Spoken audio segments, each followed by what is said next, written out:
वाल्मीकि रामायण के अयोध्या कांड में पिछले बार हमने 87वां 87th सर्ग किया, जिसमें भरत के रिक्वेस्ट पर निषाद राज गुह राम लक्ष्मण सीता ने कैसे वहां टाइम स्पेंड किया वो डिटेल में समझा रहे हैं।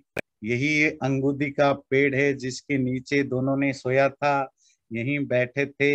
ये उन्होंने जो भी हम खाना लाए थे उन्होंने खाया नहीं, लक्ष्मण को बोल करके नदी का पानी पिया और उसमें बचा हुआ पानी लक्ष्मण पी करके सोए। तो इस तरह गुहा ने जब उनको बताया, अगले 88वें सर्ग में भरत ये सब जान करके कि महाराज दशरथ का बेटा जो सबसे लाडला बेटा है, कौशल का भविष्य राजा, फ्यूचर किंग, जो इतने शान शौकत से राजभवन में पला बढ़ा है, जिसकी सेवा के लिए सैकड़ों नौकर चाकर लगे हुए होते हैं, जो इस तरह के पलंग में सोने की आदी है, हमेशा प्यार से पला बढ़ा है, हर कोई उसको रेस्पेक्टफुली या प्यार से बात किया है, वो मेरा भाई राम ऐसे जमीन में है ना, सूखे कोरे जमीन में घास पर लिट के सोया था।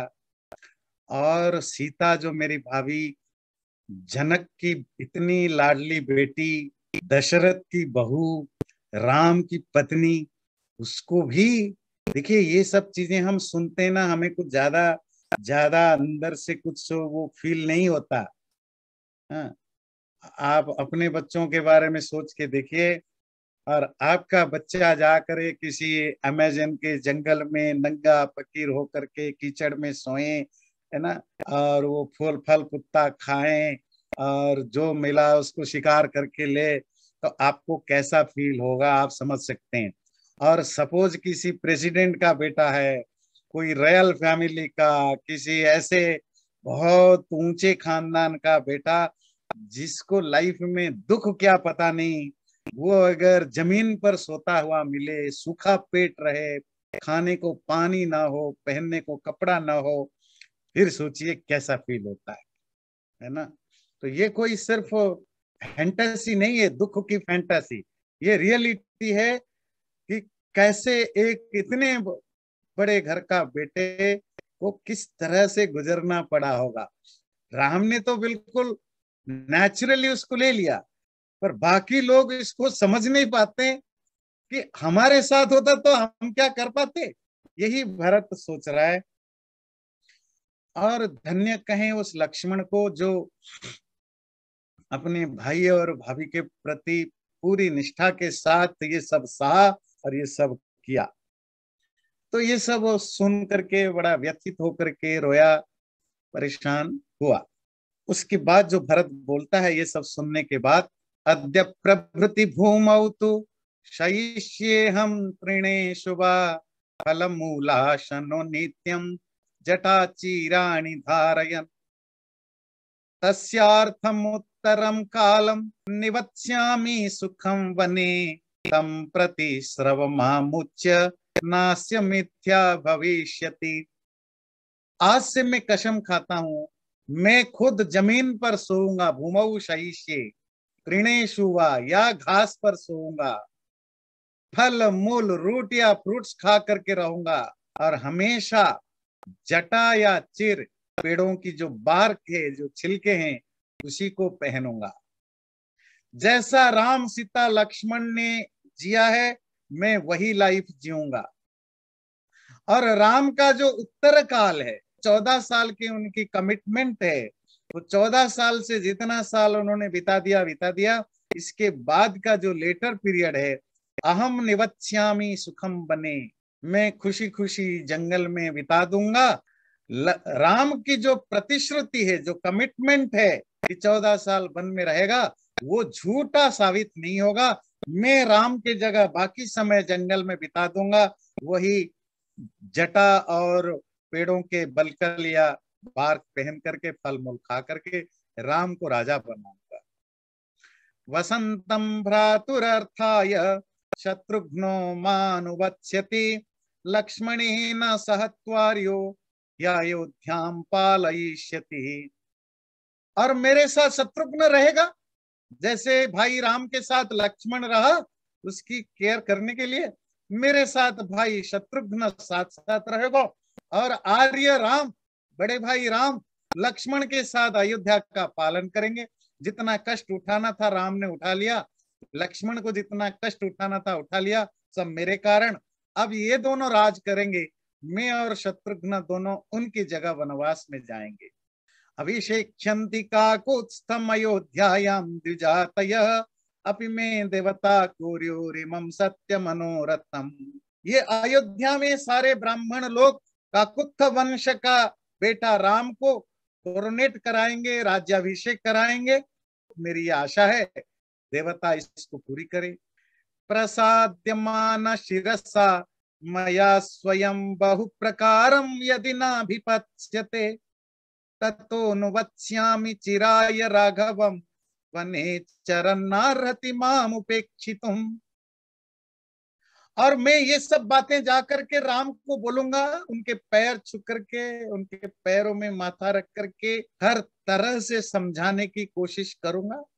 और अगर वो नहीं समझते ततो अनुवत्स्यामि चिराय राघव, तो फिर मैं राम को ही फॉलो करूंगा, राम के साथ मैं खुद ही जंगल में रह जाऊंगा। फिर राम मुझे इग्नोर नहीं कर सकते। अपेक्षितुम नार्हति, वो फिर मुझे इग्नोर नहीं कर सकते। उष्य रात्रिं तु तत्रैव गंगाकूले सराघवः भरतः काल्यमुत्थाय शत्रुघ्नमिदमब्रवीत् शत्रुघ्नोत्तिष्ठ किं शेषे निषादाधिपतिं गुहं शीघ्रमानय भद्रं ते तारयिष्यति वाहिनी। इस तरह सोचते सोचते रात बीत गई।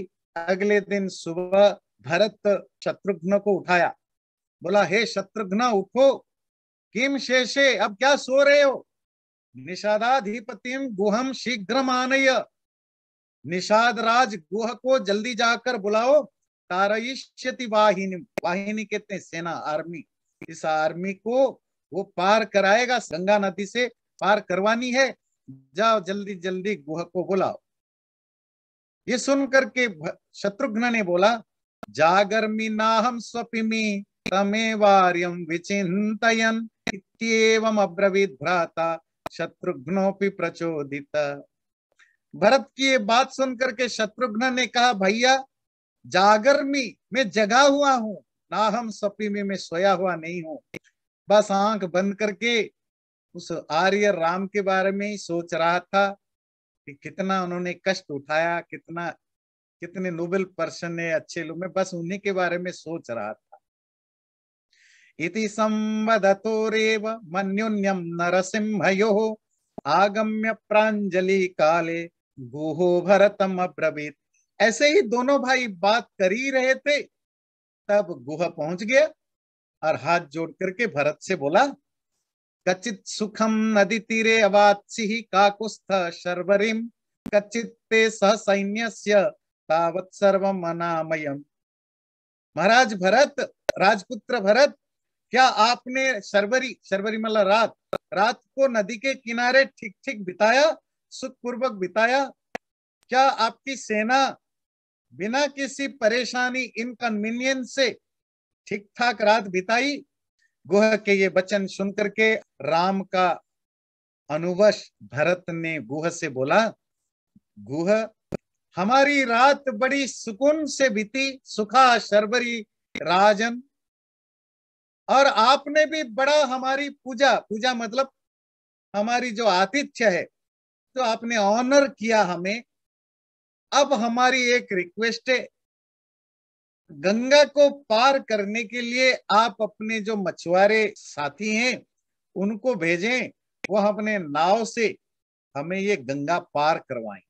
ततो गुहसन त्वरतम श्रुत्वा भरत शासनम प्रति प्रविश्य नगरम तम ज्ञाति जनम अब्रवीत् उत्तिष्ठत प्रवृद्ध्यध्वम भद्रमस्तु च वत्सदा नाव समनुकर्षध्वम तारयिष्याम वाहिनी। भरत की ये बातें सुनकर के गुह जल्दी जल्दी अपने शहर में, अपने गांव में प्रवेश किया। जा करके जो भी अपने ज्ञातिज, मतलब जो भी अपने रिलेटिव्स हैं, फ्रेंड्स हैं, उनको सब जा करके बोला, उत्तिष्ठत, सुबह हो गया, जल्दी जल्दी उठो, भद्रमस्तु च वह सदा, तुम्हारा सब हमेशा कल्याण रहो, जल्दी चलो, भरत की सेना को हमें गंगा नदी पार करवानी है।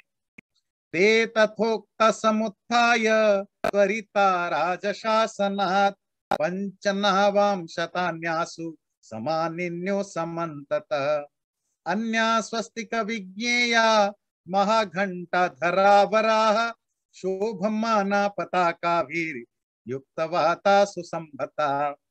ये सुन करके उनके भाई, उनके जो रिलेटिव्स हैं, उन्होंने पंचनावाम शतानी, 500 नाव उन्होंने इकट्ठा करके सब गंगा नदी में ले आए।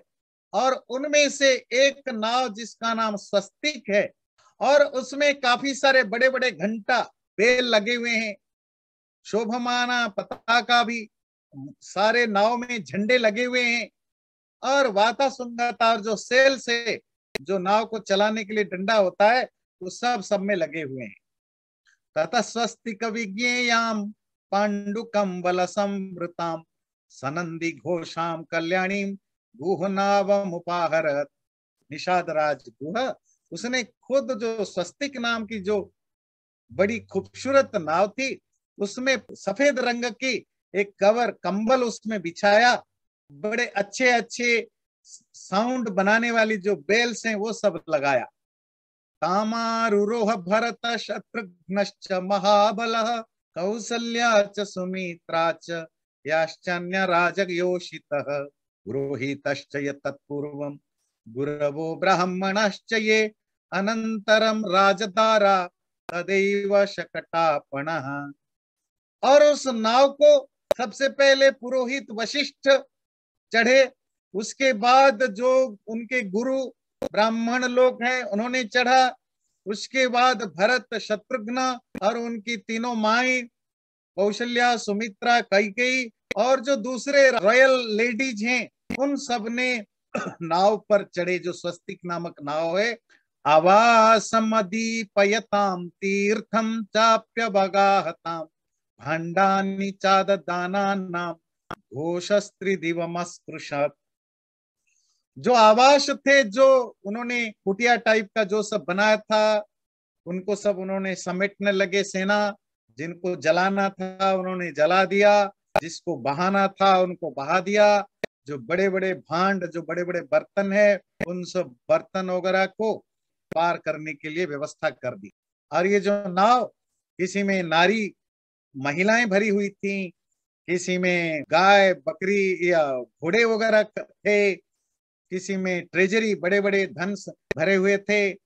तास्मगत्वा परम तीरम मवरोप्य च तम जनम निवृत्ता कांड चित्राणी क्रियन्ते दाशवन भुवि। तो एक एक किनारे से दूसरे किनारा पहुंचना है ना, तो काफी सारे लोग हैं, तो बार बार उनको जाना होता है, आना होता है, इनको छोड़ के दूसरे सेनाओं के लिए ऐसे करते रहते हैं। और ये जो लोगों को लेकर गए, छोड़े, और 500 नाव है, तो कभी कभी ये लाने और छोड़ने के बीच में वो कांडचित्र करते थे। कांडचित्र मतलब नावों का एक अलग अलग टाइप का फॉर्मेशन बनाते थे, नावों को जोड़ करके। जैसे आप देखते हो ना, जो पैरेड वगैरह होता है ना, ये कैसे एरोप्लेन्स अलग अलग टाइप के फॉर्मेशन बनाते हैं, बाइक से फॉर्मेशन बनाते हैं, इसी तरह उन्होंने नाव से अलग अलग टाइप का फॉर्मेशन बनाते थे बीच बीच में। और जो हाथी वगैरह थे, वो तो नाव में नहीं जा सकते, तो हाथी में बैठे हुए लोग वो नदी को खुद पार कर रहे थे हाथियों के द्वारा, और हाथियों के ऊपर झंडा लगा हुआ था। ऐसा लग रहा था मानो कि नदियों में कोई छोटे छोटे पहाड़ पर्वत दिख रहे हो। नावस्त्वारुरुहुश्चान्ये प्लवैस्तेरु तथा परे अन्ये कुंभघटैस्तेरु रन्ये तेरुश्च बाहुभि। तेरु मतलब तैरना। कुछ लोग तो नाव के द्वारा गए, हजारों की संख्या में सेना है, मंत्री है, जो बड़े बड़े लोग हैं वो तो सब नाव में गए। जो आर्मी सोल्जर है वो कैसे जाएंगे? कुछ लोग नाव के द्वारा गए, कुछ लोगों ने छोटी छोटी वो बनाई, जिसको रैप्स बनाया, जैसे पेड़ पौधों को काट करके, तो उस पर चले गए। कुछ लोगों ने घड़ा, बड़े बड़े घड़ों को पेट में रख करके उससे वो नाव पार करते हैं, है ना। एक दो घड़ा मान लीजिए आप उसको पेट के अंदर रख देते हैं, उसमें जाते हैं तो वो डूबता नहीं है, तो अपना हाथ चलाते चलाते उस तरफ पहुंच जाएंगे।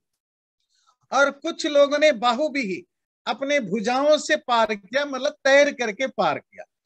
सा पुण्या ध्वजिनी गंगा दाशई संतरिता स्वयं मैत्रे मुहूर्ते प्रययौ प्रयाग वनमुत्तमम। इस तरह नाव चलाने वालों के द्वारा पूरे की पूरी तो ध्वजिनी, आर्मी को ध्वजिनी कहते हैं, ध्वज कहते हैं झंडा, तो जो फ्लैग को कैरी करते हैं वो ध्वजिनी कहलाते हैं। तो आर्मी जनरली हमेशा फ्लैग के साथ चलती है। तो इस तरह जो आर्मी है, निषादों के हेल्प से उन्होंने गंगा नदी को पार किया। गंगा नदी पार करके चलने लगे, और चलते चलते फिर शाम हो गई, विश्राम किया। अगले दिन सुबह तो वो प्रयाग में पहुंच गए। और वो प्रयाग कौन, जहां भरद्वाज मुनि का आश्रम था, वहां पहुंच करके आश्रम से काफी दूर भरत ने अपनी चमू, चमू कहते हैं सेना, आर्मी, देखिए आर्मी के लिए बहुत सारे शब्द आ रहे हैं, वाहिनी, सेना, ध्वजिनी, चमू। तो अपनी आर्मी को वहीं जमाया कि आप यहीं रुके रहो, हम लोग जाते हैं ऋषि भरद्वाज को मिलकर के आते हैं। तो अपने साथ वशिष्ठ, बाकी जो उनके वामदेव, जो बाकी ऋत्विक ब्राह्मण और पुरोहित मंत्री थे, उनके साथ वो भरत चले भरद्वाज ऋषि को मिलने के लिए।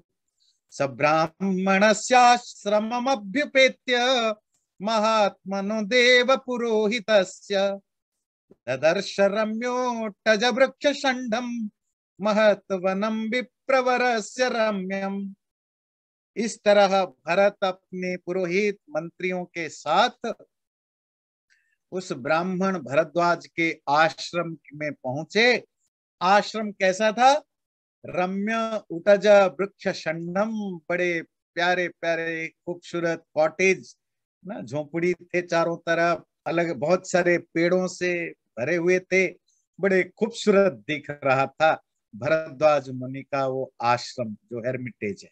भरद्वाजाश्रमं दृष्ट्वा क्रोशादेव नरर्षभ बलं सर्वम् अवस्थाप्य जगाम सह मंत्रिभिः पद्भ्यामेव हि धर्मज्ञो न्यस्त शस्त्र परिच्छदः वसानो वाससी क्षौमे पुरोधाय पुरोधसम। भरद्वाज के आश्रम देख करके क्रोशादेव, एक कोश पहले ही, एक कोश का मतलब 1.5 या 2 माइल, तो 1.5-2 माइल पहले ही भरत ने अपनी सेना को वहां रोक दिया और खुद अपने मंत्रियों के साथ भरद्वाज ऋषि से मिलने चले। कोई रथ घोड़ा हाथी यूज नहीं किया, पैदल चले। और जो भी उनके पास राजकीय वस्त्र परिधान और जो अस्त्र शस्त्र थे, ये सब उन्होंने वहीं साइड में रख करके साधारण वस्त्र पहन करके, सामान्य ड्रेस पहन करके अपने मंत्री और पुरोहितों के साथ भरद्वाज ऋषि से मिलने गए। देखिए प्राचीन काल में दो चीजें आपको बहुत इंटरेस्टिंग मिलेगा।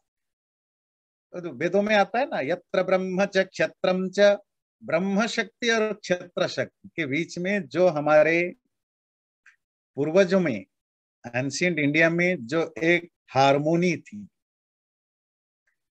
क्षत्र शक्ति कौन है, जो पावरफुल होते हैं, जो रूल करते हैं, जो राजा होते हैं। ब्रह्म शक्ति कौन है, जो इंटेलेक्चुअल है। इंटेलेक्चुअल राजा को अगर सबसे ज्यादा किससे खतरा है, वो इंटेलेक्चुअल से। क्योंकि अगर राजा पलटना है, अगर विद्रोह करना है, ये इंटेलेक्चुअल भड़काते हैं। दुनिया में सब जगह है ना। ये डेमोक्रेसी में जो अपोनेंट होते हैं ना, जो अपोजिशन पार्टी, वो सिर्फ सामने होते हैं। जो सारा खेल है वो तो इंटेलेक्चुअल पढ़ मीडिया यही सब खेल करते हैं। जो माहौल बनाना, नैरेटिव क्रिएट करना, पब्लिक को भड़काना, ये सब तो हमेशा ब्राह्मण वर्ग ही करता है। ब्राह्मण मतलब इंटेलेक्चुअल वर्ग।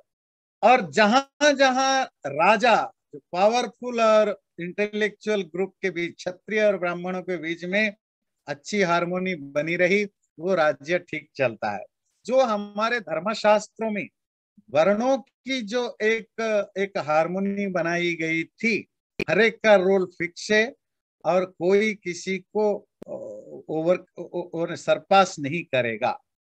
अब उसमें क्या था, जो राजा बनेगा उसको रेस्पेक्ट मिलेगा, डेफिनेटली वो पावरफुल है, पर राज्य का जो सम्मान है, ध्यान रखिए ये बड़ा इंटरेस्टिंग चीज है, जो रेस्पेक्ट है, जो सुप्रीम रेस्पेक्ट है, वो ब्राह्मण को मिलेगा।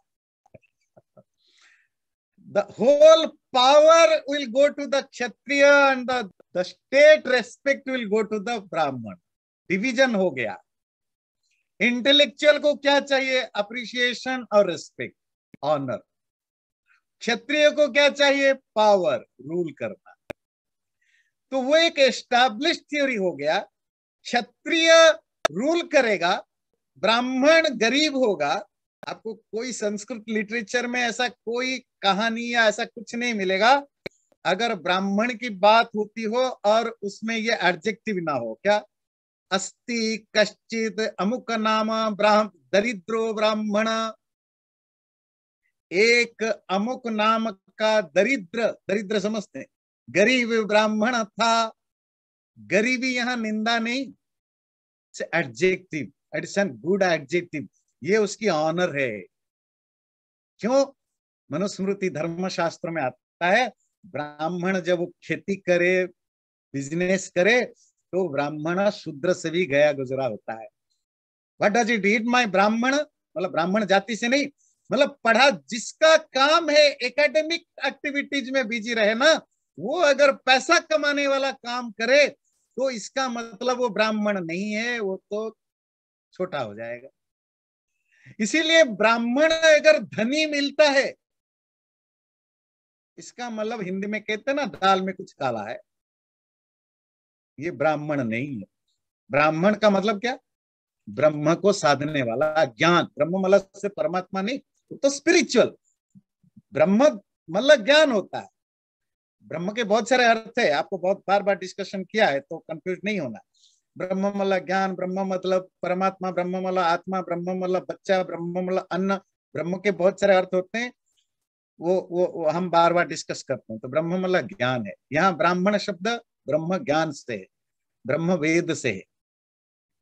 तो ज्ञान दो तरह का है, स्पिरिचुअल पराविद्या है, नॉन स्पिरिचुअल अपराविद्या है। आप किसी भी विद्या में पारंगत हो, आप तभी आप ब्राह्मण कहलाते हो। पर अगर आप विद्या, एकेडमिक एक्सरसाइज, एकेडमिक एक्टिविटी छोड़कर, एकेडमिक एक्टिविटीज क्या, अध्ययनम अध्यापनम, पढ़ना पढ़ाना, ये छोड़कर अगर आप खेती, बिजनेस या पावर पॉलिटिक्स इसमें जाते हो, तो आप फिर ब्राह्मण नहीं रहे। और किसी ब्राह्मण का अगर धनी मिलता था तो वो ब्रात्य हो जाता था, गिरा हुआ हो जाता था। इसीलिए दरिद्रता, ब्राह्मण, अगर कोई ब्राह्मण दरिद्र है, इट मीन्स कि वो एक रियल एकेडमिशियन है। वो तो अलग बात, पर आज की तारीख में कंपेयर करें वो तो अलग है। आज क्योंकि हम इतने तरह के, हमारे यहाँ सोर्स ऑफ इनकम बढ़ चुका है, और गवर्नमेंट का जो स्पॉन्सरशिप रहता है एकेडमिक इंस्टीट्यूशन के प्रति, और जो एकेडमिशियंस हैं उनको सोसाइटी में फाइनेंशियली बहुत पैसा मिलता है आजकल, है ना, because of the science, technology और जो मार्केटिंग, जो कॉमर्स फील्ड में बहुत पैसा इन्वॉल्व होने के कारण उनको बहुत मोटा मोटा तनख्वाह मिलता है आजकल। तो वो तो अब रिच भी, आपको रिच इंटेलेक्चुअल तो इजीली मिलेंगे, पर उस समय गुरुकुलों में राजा का, जमींदार का या किसी भी धनी व्यक्ति का कोई दान नहीं जाता था। वो किसी से मोटा दान, आज की भाषा में कहें तो किसी से वो मोटा डोनेशन लेते नहीं थे, भिक्षा पर चलता था, क्योंकि उनकी इंडिपेंडेंसी जरूरी है।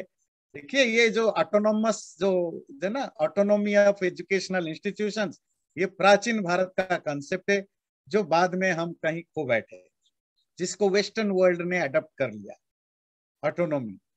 फाइनेंशियली ऑटोनॉमी होने पर विद्या तब तक फैलेगी नहीं जब तक वो किसी के विद्वान किसी के कंट्रोल में रहता है। विद्वान को फ्रीडम ना मिले तो वो विद्या रहेगी नहीं, विद्या हमेशा कंप्रोमाइज्ड होगी। तो इसी के कारण से ब्राह्मण गरीब हुआ करते थे। जो ऋषि मुनि जंगल में रहते थे वो तो थे ही कुटिया में, इवन जो सोसाइटी में सिविल सोसाइटी में भी रहते थे वो गरीब होते थे। तो ये फैक्ट है।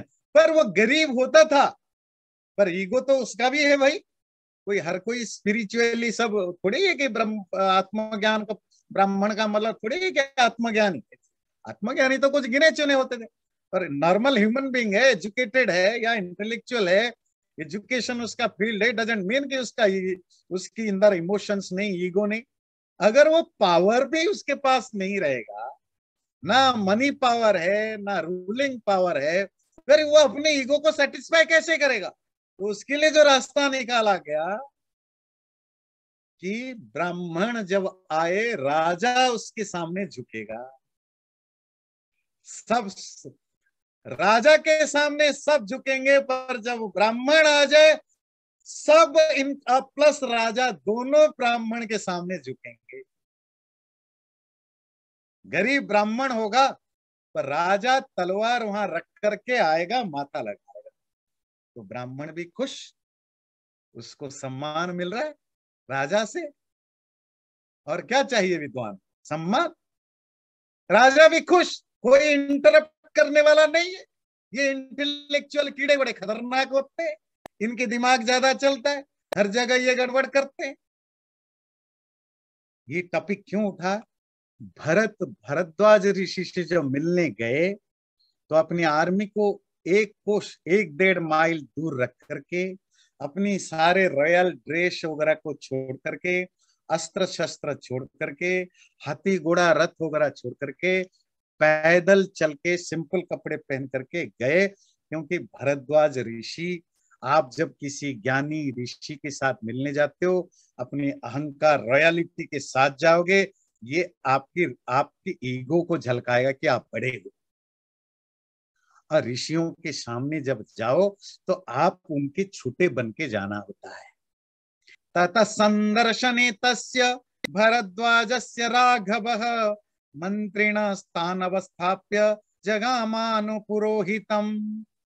और राघव रघुनंदन भरत थोड़ी दूर और आगे जाकर के भरद्वाज की दर्शन से पहले ही अपने मंत्री वगैरह को वहीं पास में रख, सेना को तो एक कोस पहले 1-1.5 माइल पहले रख दिया, पर भरद्वाज आश्रम को जाने से पहले ही थोड़ी दूर पहले अपने मंत्री वगैरह को भी रख दिया। सिर्फ अपने साथ जो पुरोहित हैं वशिष्ठ वामदेव, इन्हीं के साथ वो आगे बढ़ने लगे।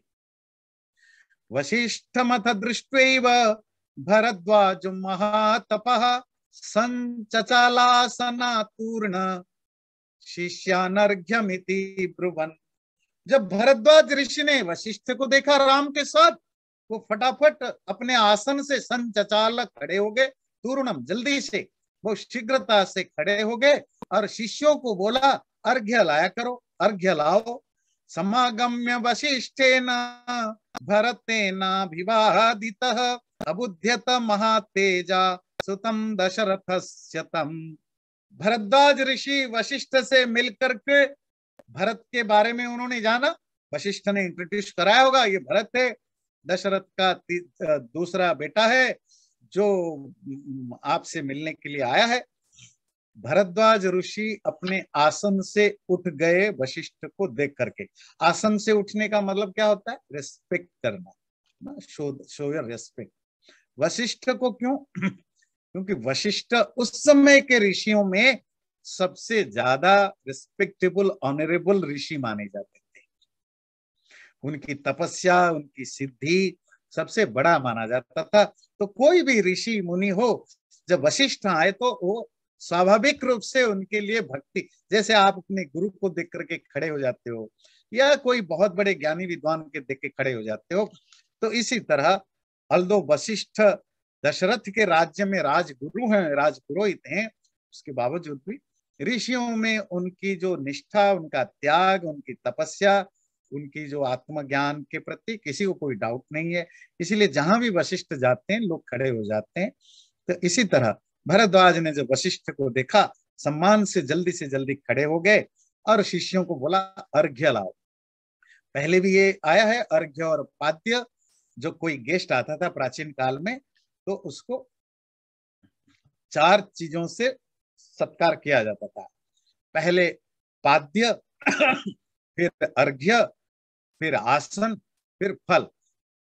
पाद्य कहते हैं, जब आज भी गांव में पर ये होता है, जब कोई घर में गेस्ट आता है तो पाद्य कहते हैं पानी जो पैर धोने के लिए दिया जाए।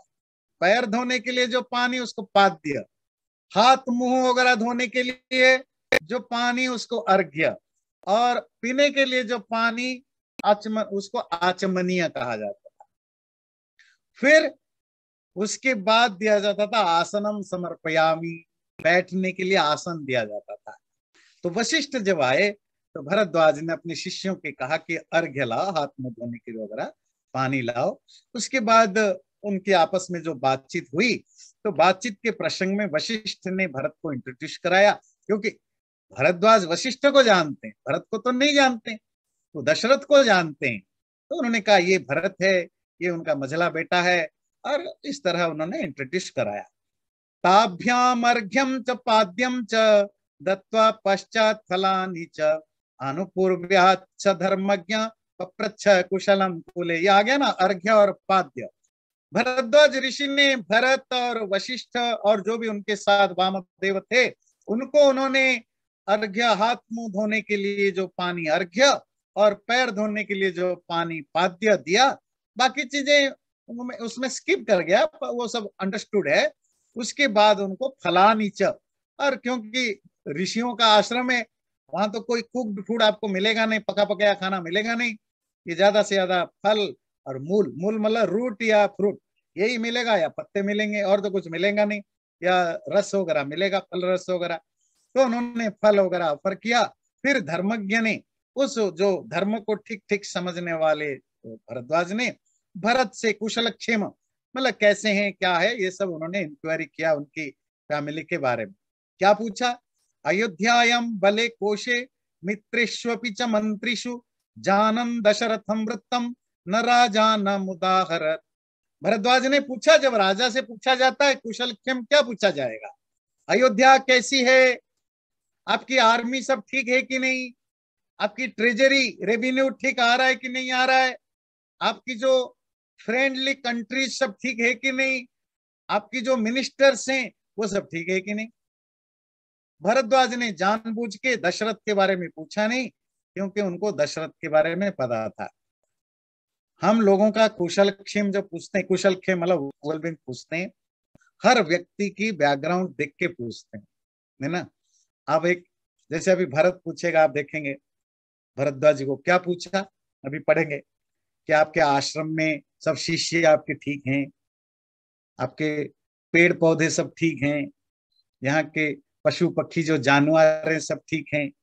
ऋषि के लिए यही सब संपत्ति है। जब राजा को पूछा तो क्या पूछा? आपकी आर्मी ठीक है कि नहीं, आपकी प्रजा ठीक है कि नहीं, आपकी रेवेन्यू सब ठीक आ रहा है कि नहीं, आपकी मित्र देश ना, कोई भी नेशन के लिए मित्र देश बहुत इंपॉर्टेंट होते हैं ना। मित्र देश की क्या इंपॉर्टेंस आजकल समझ रहे होंगे यूक्रेन और रशिया की फाइटिंग में। वशिष्ठो भरतश्चैनम पप्रच्छत्तुरनामयम् शरीरेऽग्निषु वृक्षेषु शिष्येषु मृग पक्षीषु च। वशिष्ठ भरत भरद्वाज से क्या पूछ रहे हैं? स्वास्थ्य कैसा है, अग्निशु आपका यज्ञ कैसा है, मतलब यज्ञ सब ठीक ठीक चल रहा है कि नहीं, यज्ञ में कोई बाधा कोई ऑब्स्टेकल तो नहीं है, वृक्षेषु आपके पेड़ पौधे सब ठीक है कि नहीं, है ना, शिष्येषु आपके शिष्य सब ठीक है कि नहीं, और मृग पक्षीषु और जो पशु पक्षी है वो सब ठीक है कि नहीं। यही तो किसी असली रिलीजियस या स्पिरिचुअल पर्सन की यही तो संपत्ति होते हैं। आश्रम में तो यही प्रॉपर्टी है, जानवर, पेड़ पौधे, शिष्य, पढ़ाई लिखाई, ज्ञान और यज्ञ, साधना, संध्या, यही होते हैं। यही पूछना है, लकड़ी ठीक मिल रही कि नहीं जलाने के लिए। कोई बदमाश आकर यज्ञ में बाधा तो नहीं कर रहा है। यही ये कुशलक्षेम ऋषि के बारे में। तथेति तत्प्रतिज्ञाय भरद्वाज महातप भरतं प्रत्युवाचेदं राघव स्नेह बंधना किमिहागमने कार्यं तव राज्यं प्रशासतः एतदा चक्ष्व मे सर्वं नहि मे शुध्यते मन। अब ये सब एक दूसरे से हालचाल पूछ लिया। तब ऋषि भरद्वाज ने पूछा प्यार से भरत को कि अब बताइए भरत, आपको यहाँ आने का क्या कारण है? आपको तो अभी राज्य करना था, राम जंगल जा चुके हैं, अब आपको राजा बनना था, देश शासन करना था, आप यहाँ क्यों आइए बताइए। मेरा मन थोड़ा ठीक ठीक नहीं लग रहा है, मतलब मुझे कुछ अच्छा फीलिंग नहीं हो रहा है आपके आने पर। मुझे लगता है समथिंग इज फिशी, कुछ रॉन्ग है, तो मैं इसीलिए पूछना चाहता हूँ। सुशुभेयं मित्रघ्नं कौशल्यानंद वर्धनम भ्रात्रा सह सभार्यो यश्चिरं प्रव्राजितो वनम् नियुक्त स्त्री नियुक्तेन पित्रा योऽसौ महायशा वनवासी भवेतिह समः किल चतुर्दश कच्चिन्न तस्य पापस्य पापं कर्तुमिहेच्छसि अकंटकं भोक्तुमना राज्यं तस्यानुजस्य च।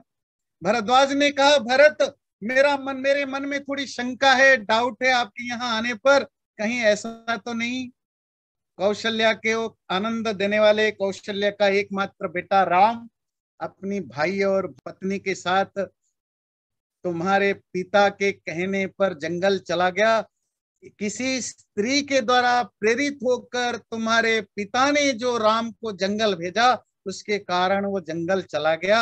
अब वो जंगल में 14 साल के लिए है। क्या ऐसा तो कुछ तुम्हारा नहीं विचार नहीं है कि उस बेचारे निष्पापी राम के साथ कुछ बुरा करने के लिए तुम प्लान करके यहाँ आए हो, कि जिससे कि तुम अकंटक राज्य भोगो, बिना किसी ऑब्स्टिकल के राज्य को भोग सको, राम को नुकसान पहुंचाने तो नहीं आए हो।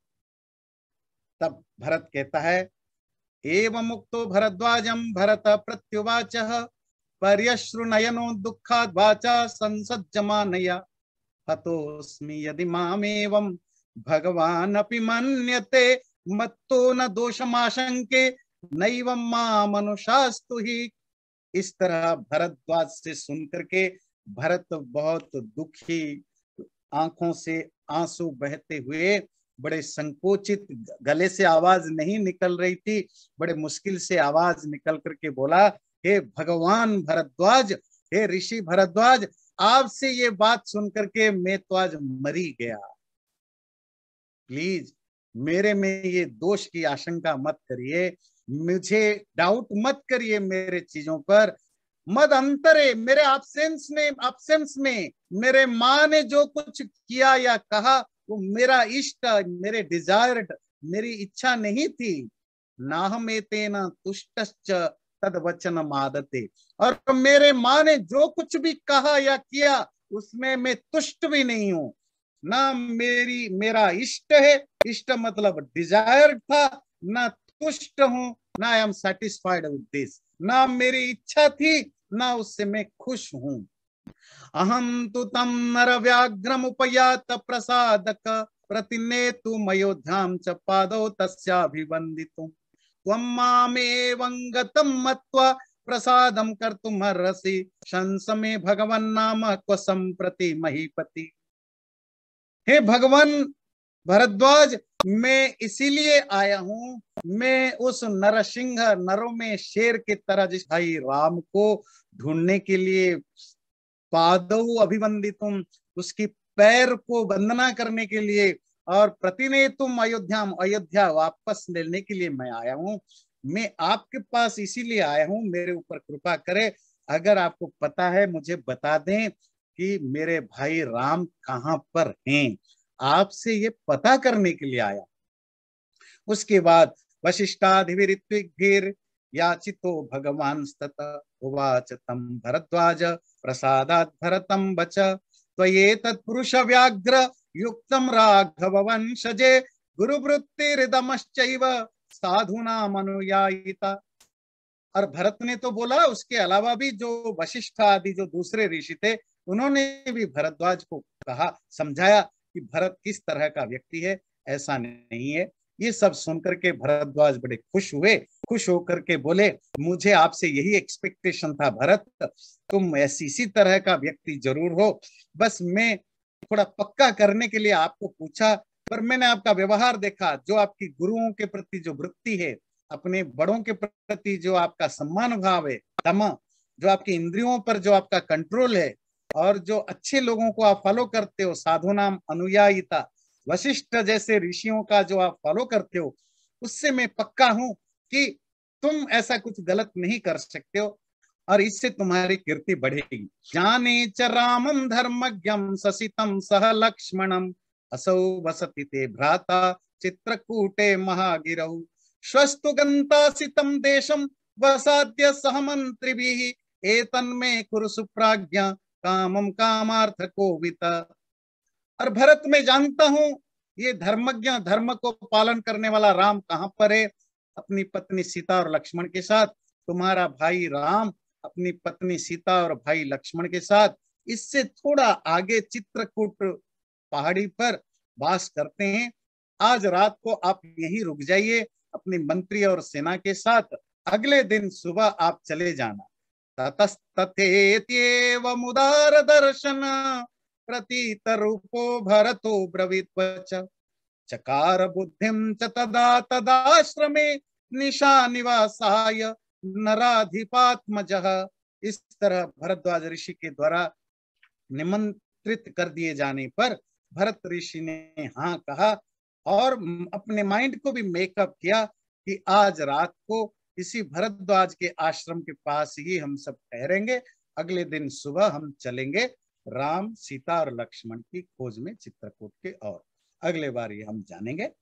चैनल को सब्सक्राइब जरूर करें और वीडियो अच्छा लगे लाइक भी जरूर करें।